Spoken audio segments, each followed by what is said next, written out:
Organic farming is steadily increasing. That's good. Pour parler d'agriculture et d'Europe à la jeunesse. Der Klimawandel erfasst immer weitere Teile der Welt. Farmers help us bring nature back and preserve biodiversity.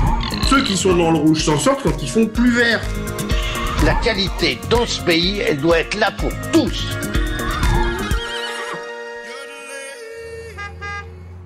Au supermarché de quartier, c'est jour de livraison, le meilleur pour aller faire ses courses. Bientôt, comme chaque semaine, mon frigo sera plein et nous nous attablerons autour d'un bon repas sans la moindre arrière-pensée. Personnellement, j'ai la chance de n'avoir jamais connu la faim. C'est le cas de beaucoup d'Européens de ma génération.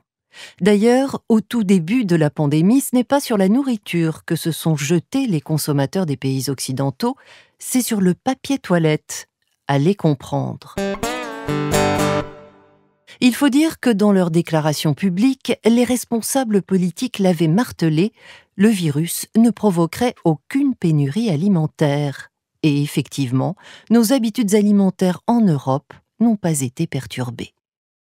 Alors pourquoi, un an plus tard, lancer des consultations à l'échelle européenne pour tirer des leçons de la pandémie en matière alimentaire? Avons-nous, sans le savoir, frôlé la catastrophe? Le plan d'urgence dont vient de se doter l'Union européenne pourra-t-il vraiment garantir l'approvisionnement, la sécurité et la sûreté alimentaire en période de crise? On en parle dans ce 10e numéro de Nourrir l'Europe. Pour répondre à ces questions, autant aller à la source. Rendez-vous est pris en studio avec Michael Scannell, directeur général adjoint de la DG Agri de la Commission européenne. Bonjour Michael Scannell et merci d'avoir répondu à cette invitation. Ravi d'avoir cette opportunité. Qu'est-ce qui vous a amené à envisager un plan d'urgence? Il y a eu des moments en avril, mai et juin de l'année dernière où nous avons constaté des pénuries alimentaires, des rayons vides dans les supermarchés, des comportements d'achat générés par la panique, des files d'attente de camions aux postes frontières.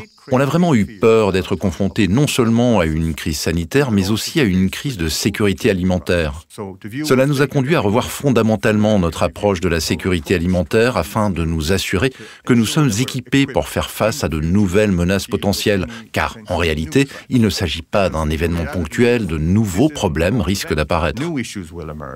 À quel type de risque faut-il se préparer? Le changement climatique présente clairement des risques très importants. Nous sommes déjà témoins, par exemple, de pénuries d'eau ou d'événements climatiques inattendus, tels que des inondations, des sécheresses, etc., qui remettent en question notre capacité à continuer à produire des volumes de nourriture que nous produisons actuellement. Autre risque mis en évidence par les experts, les cyberattaques. Notre chaîne agroalimentaire dépend maintenant très fortement de réseaux d'approvisionnement sophistiqués, des livraisons juste à temps, etc. Et ceux-ci, à leur tour, dépendent souvent fortement des systèmes informatiques.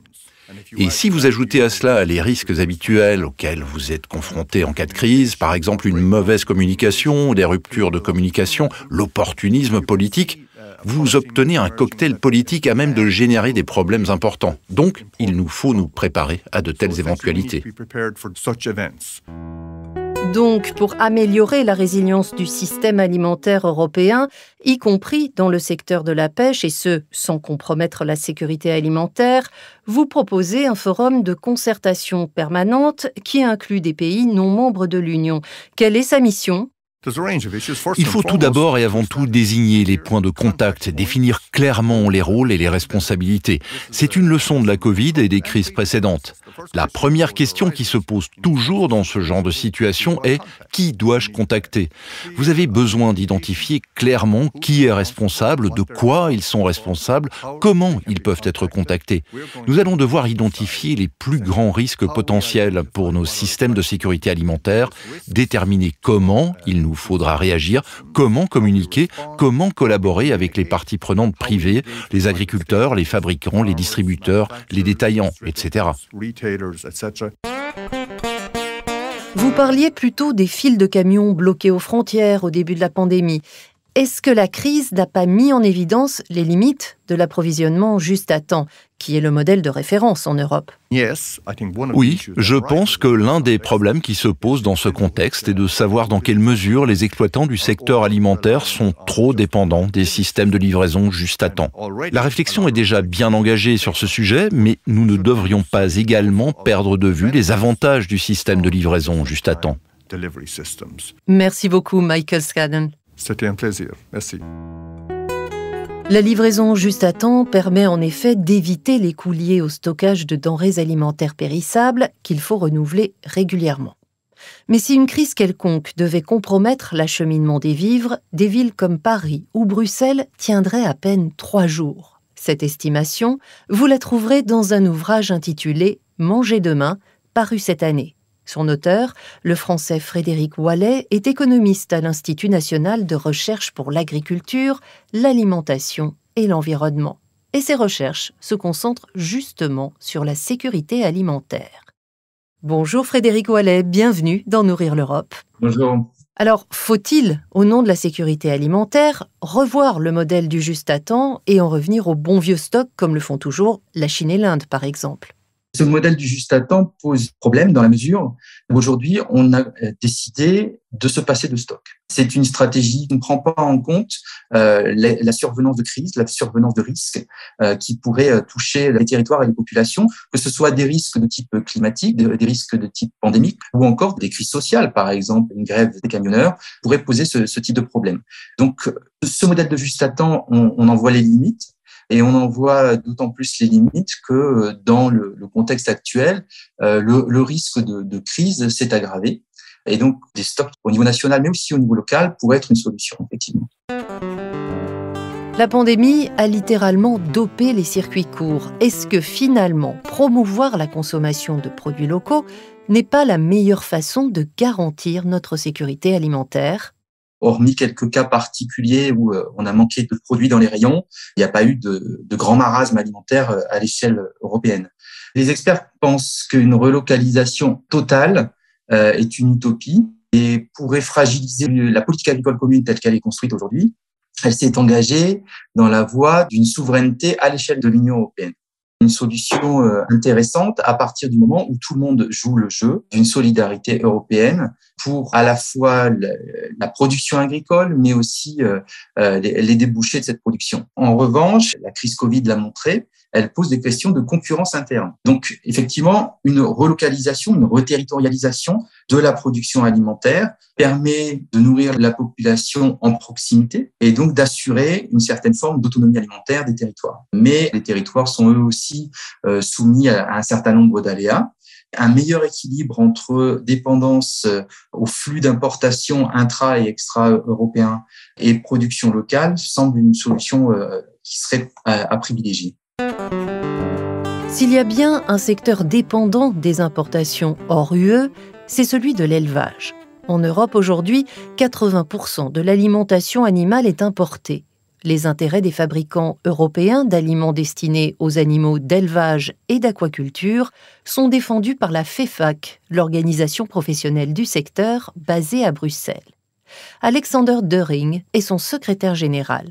Bonjour Alexander Döring. Bonjour, très content d'être avec vous aujourd'hui.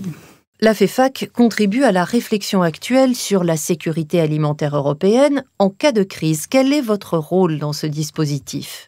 Au niveau des institutions européennes, nous agissons un peu comme un radar pour, communiquer sur des problèmes d'approvisionnement qui s'affichent notamment en matière de vulnérabilité au niveau des importations des protéines et aussi des additifs. Parce que là, on se trouve un peu comme l'industrie des voitures. S'il nous manque un additif spécifique demain, on pourrait arrêter les usines. Est-ce que, selon vous, l'Europe est trop dépendante des importations ? Il faut juste, recadrer le sujet de la dépendance. L'Union européenne est aussi exportateur de 30 millions de tonnes de céréales, ce qui est un facteur très important pour assurer la sécurité alimentaire dans les pays Afrique du Nord, par exemple. Bon, de l'autre côté du bilan, nous importons à peu près le même volume, 30 millions de tonnes, de tourteaux de soja, d'autres oléagineux, qui sont essentiels pour assurer l'approvisionnement de nos animaux de la ferme. On m'a posé la question, est-ce qu'on ne peut pas réduire la dépendance? Mais bon, on ne peut que planter un champ une fois. Je veux dire, ce sera aux dépenses d'autres cultures, et notamment les céréales. Tout choix a son revers. Donc, nous pensions qu'il faudra certainement diversifier l'offre et nous soutenons tous les efforts pour augmenter l'approvisionnement en protéines végétales en Europe et notamment en utilisant les nouvelles technologies génétiques pour augmenter le rendement, notamment pour les cultures comme les protéines végétales ou les oléagineux. Les grands syndicats agricoles avancent que les objectifs du Pacte vert et de la nouvelle politique agricole commune en matière de durabilité sont incompatibles avec la sécurité alimentaire. Ils mettent en garde contre une baisse de production et une envolée des prix agricoles. C'est aussi votre avis ? Vous parlez de la nouvelle PAC, quand elle a été conçue, idem aussi pour la législation climatique, la sécurité alimentaire n'était pas vraiment prise en compte. Là, heureusement, je crois on est entré dans une phase de rééquilibrage. Il faudra que l'impact sur la sécurité alimentaire devienne un facteur important dans l'évaluation de ces nouvelles mesures. Nous pensons qu'il y a plein des éléments, plein des outils dans la nouvelle PAC qui pourraient aider les producteurs, les éleveurs à renforcer leur résilience. Donc, il n'y a pas une contradiction en soi. L'analyse d'Alexander Döring est loin de faire l'unanimité chez les acteurs de la chaîne alimentaire consultés par la Commission. Bonjour, merci beaucoup de m'avoir invitée. Je suis Morgane Audy, paysanne en Bretagne, en France et représentante de la coordination européenne Via Campesina. Bonjour Morgane Audy, bienvenue dans Nourrir l'Europe. Faut-il améliorer notre productivité agricole pour rendre notre système alimentaire plus résilient en cas de crise? Le problème, c'est absolument pas la productivité, mais absolument pas. On gaspille un tiers de l'alimentation qui est produite sur Terre à l'heure actuelle. Donc, on n'a pas besoin de produire plus. Les vulnérabilités du système alimentaire actuel sont principalement liées à l'hyperspécialisation de l'agriculture industrielle. Lorsque le fonctionnement de chaque élément de la chaîne dépend du bon fonctionnement de tous les autres éléments de la chaîne, c'est un système très, très fragile. Et en cas de crise, le moindre grain de sable peut venir enrayer toute la machine. Pour être plus solide en cas de crise, notre principale force, ce sont les 10 millions de fermes réparties sur tout le territoire européen. La grande majorité des fermes européennes sont des fermes familiales diversifiées, petites ou moyennes. Nous sommes des fermes en polyculture élevage, plus autonomes. Et donc, même si demain, les engrais de synthèse viennent à manquer, sont bloqués, ou si le commerce international s'arrête, nous, on peut continuer à produire. Vous arriveriez à produire assez ? Les cultures associées agroécologiques produisent toujours plus par unité de surface que toutes les monocultures industrielles sous perfusion chimique. Donc, au contraire, c'est l'agriculture industrielle mondialisée qui nous mènerait de façon certaine à des pénuries alimentaires. Si on remet de la diversité, on règle l'essentiel des problèmes auxquels est confrontée l'agriculture à l'heure actuelle. Et en termes climatiques aussi, quand il y a de l'élevage intensif, il y a trop d'émissions de gaz à effet de serre liées à l'élevage. Mais dans les régions céréalières, il y a des émissions de gaz à effet de serre liées aux engrais chimiques. Et donc, en rediversifiant, on peut régler deux problèmes en une seule solution. C'est formidable, ça. Gérer l'imprévu, David Horobin en a fait sa spécialité. Fort de 30 ans d'expérience, pour moitié au Comité international de la Croix-Rouge, ce logisticien dirige depuis 2017 le département de gestion des crises au Centre de politique de sécurité à Genève. Bienvenue dans ce podcast, David Horobin. Vous avez également été consulté par la Commission européenne. Comment, concrètement, l'Union européenne peut-elle se préparer à l'imprévu ? Pour renforcer la résilience, il y a beaucoup à faire, acquérir de nouvelles compétences notamment. Les décideurs et dirigeants doivent aussi reconnaître qu'ils ont encore des choses à apprendre. L'un des meilleurs moyens que nous avons trouvé pour améliorer cette résilience au niveau de l'individu, de l'équipe et de l'organisation est de s'exercer ensemble, en pratique, par le biais de vraies simulations. En s'exerçant ensemble, vous pouvez identifier les lacunes, les systèmes et les protocoles qui vous manquent ou qui doivent être améliorés. Mais surtout, cette expérience commune améliore la confiance au sein de l'équipe qui essaie de gérer la situation entre les décideurs et, pour ainsi dire, au sein du centre névralgique de la réponse à la crise. Et cela instaure également un climat de confiance dans la population civile. Nous ne savons pas à quel type de crise de sécurité alimentaire nous pourrions être confrontés, mais les principes fondamentaux d'une meilleure préparation sont essentiels, quel que soit le défi. Quand la pandémie a frappé, la fermeture des restaurants a eu des répercussions sur toute la chaîne d'approvisionnement à travers l'Europe. En Italie, pays particulièrement touché, la laiterie-fromagerie de la famille Zanetti n'a pas été épargnée. 5e génération à entreprendre dans le secteur, Valentina Zanetti est responsable export. Bonjour Valentina Zanetti, merci de prendre le temps de témoigner. Bonjour et merci à vous de me recevoir. Votre entreprise est parvenue à garder ses 500 salariés depuis le début de la pandémie. Quels enseignements avez-vous tirés de cette expérience ? Nous avons réussi à maintenir notre activité et je pense que nous avons déjà la solution aux crises, car nous avons le marché unique et nous le considérons un peu comme notre phare en cas de tempête. Et je pense que nous devons nous assurer que sa fonctionnalité est garantie à tout moment. Bien sûr, au plus fort de la pandémie, vraiment tout a reposé sur la confiance, non seulement dans nos institutions, mais sur la confiance établie entre nous et nos employés, entre nous et notre chaîne d'approvisionnement. C'était difficile, mais sans confiance, cela aurait pu être bien pire.